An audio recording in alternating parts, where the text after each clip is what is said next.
Are you exhausted trying to achieve big things on your own strength, feeling like you're just one setback away from giving up entirely? Today, we are defining what are faith goals. And by the end of today's episode, you will understand how to shift from self-confidence to divine confidence, solving the pain of feeling unqualified for the very things God is calling you to do. We are moving beyond simple positive thinking and into the unstoppable power of a life anchored in Jesus Christ. Stay tuned. Ordinary women, extraordinary faith. When God calls, we say yes. The Arise Women of God podcast. Hello and welcome to another episode of the Arise Women of God podcast. I'm your host, Tamara K. Anderson. And today I'm joined by Amy Johnson, a member of our Women Warriors of Light Advisory Board. Today we are looking at the action principles of growth. First, we're going to define faith as confidence and assurance needed to move mountains. Second, we'll look at the parent lens and why God is rooting for you and your progress more than your perfection. And third, we'll discuss why faith without Jesus Christ is just worldly hustle and how to avoid that trap. And finally, we'll share the line upon line secret to building spiritual muscles in the gym of life. But first, let's define faith. Faith is the principle that propels us to do anything. Hebrews chapter 11 talks about all the things that are done by faith.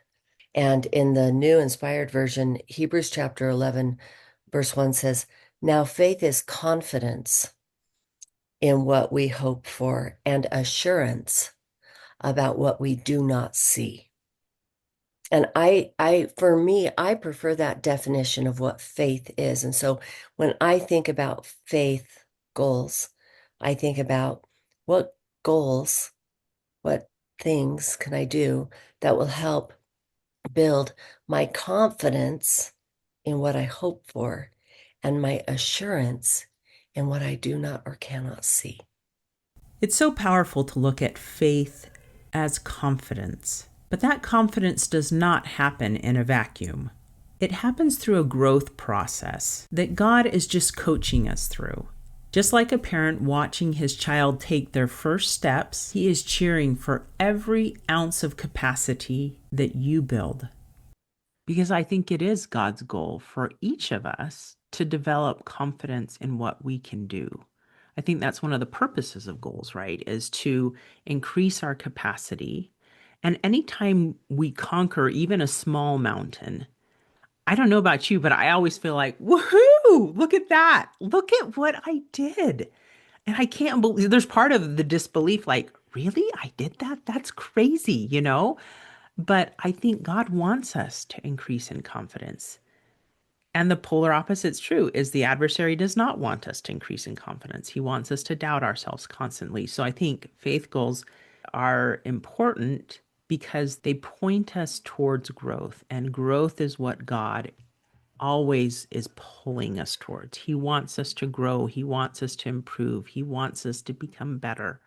That is his goal for us, to be the best we can be. And I think as a parent, I can see just little snippets of that in myself. God talks so beautifully in the New Testament about if we as parents know how to give good gifts to our children, how much more does he know how to give good gifts to his children? And so I have to kind of put that lens on goals as well. Do I want my kids to grow and progress? Absolutely. And if I, in my imperfect parenting practices, do my best to give my children good gifts, opportunities to grow, helping them, coaching them through struggles that they have, doesn't God want the same thing for me? Doesn't he want me to grow in my confidence? Doesn't he want me to grow in my capacity? Growth is the goal, but we have to be careful where we anchor that growth. If it's just in our own willpower, we will eventually fail and burn out.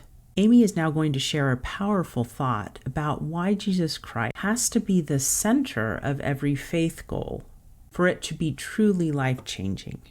Yeah, and for me, I also really believe that faith without Jesus Christ is completely worldly and really dead, because I really believe that all faith, all strength is drawn from Jesus Christ.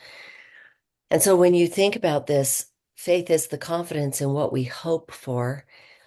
Where is my hope? Where does my hope lie? And the more confidence I have in what Jesus Christ can and does do for me, the more I lean on him. And the more I lean on him, the more he magnifies my own abilities. And the better I am yoked to him, and the more I can do through him.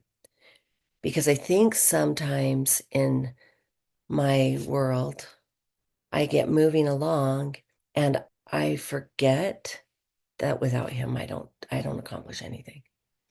And then I bring glory to myself, which is kind of what the adversary wants, because that's what he tries to do.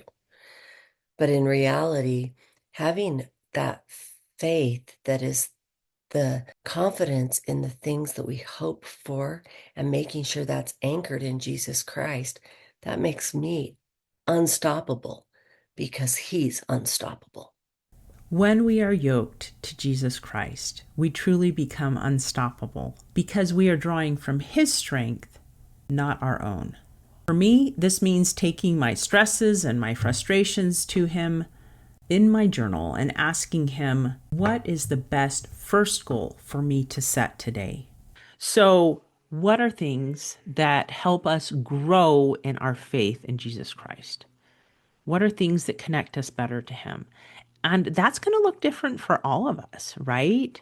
And so it's probably a good question. If you want to set a faith goal, talk to God about it, right? I want to increase my connection with you. And what would be the best first goal for me to set to do this? And that's going to look different.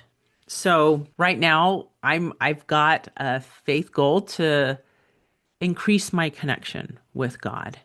And for me, that means spending more time with him. And I'm at a point in my life where I can do that. And so for me, that means diving into my scriptures. And sometimes it means diving into topics because that's one of my favorite ways to study my scriptures. Having prayer, journaling about some of my stresses and frustrations and giving them to God. Because often I'll pray and then I'll journal, or God will inspire me to journal, and then I'll have to pray again because I'm figuring out what challenges I'm having and he helps me process them. So that all kind of flows into Tamara increasing her connection with God. It looks like a bunch of little things. It is really about hearing him and doing the next best thing. Amy has a great analogy about the gym and working out that explains why we shouldn't get discouraged when our progress feels incremental. For me, to build my faith means just to hear him and do what he says. Every time I do what he says, my faith gets a little stronger. And every time I do what he says, the things I get asked to do get a little harder. But I'm ready to do that next hard thing because I did the hard thing previously. And that's how God works, right? Line upon line, precept upon precept. It's like lifting weights in the gym, add 5 pounds here, add 10 pounds there, add 2.5 pounds sometimes. But it's about doing the next hard thing because I did the hard thing before under his direction.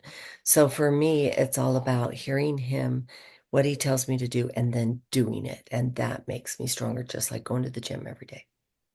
Your faith goals aren't just about reaching a finish line. They are about building a relationship with God. He is the one who made you. He is the one who knows you best. And he will help you as you strive to set and reach those faith goals.